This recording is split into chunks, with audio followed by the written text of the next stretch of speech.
Sen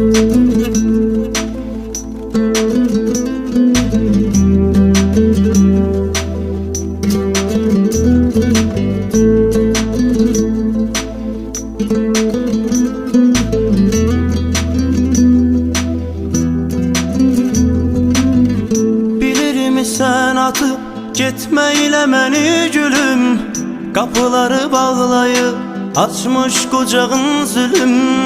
Düşünmüsənmi heç sensiz axı neylərəm?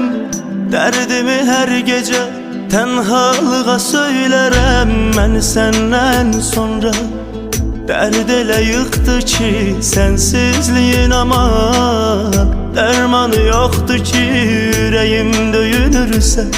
Həvəsim sən imişsən, həyatım gülüm ömrüm, nəfəsim sən imişsən. Mən səndən sonra dərd elə yıxdı ki, sensizliyin aman dərmanı yoxdur ki, ürəyim döyünürsə. Həvəsim sən imişsən, həyatım gülüm ömrüm, nəfəsim sən imişsən.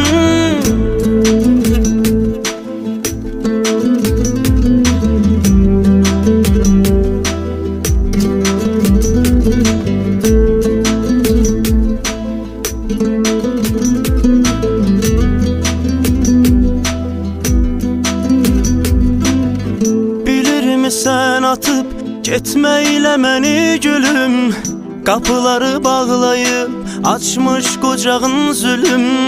Düşünmüsənmi heç sensiz axı neylərəm?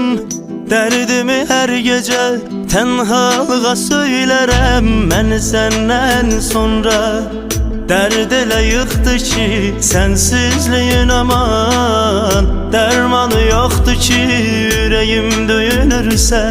Həvəsim sən imişsən, həyatım gülüm ömrüm, nəfəsim sən imişsən.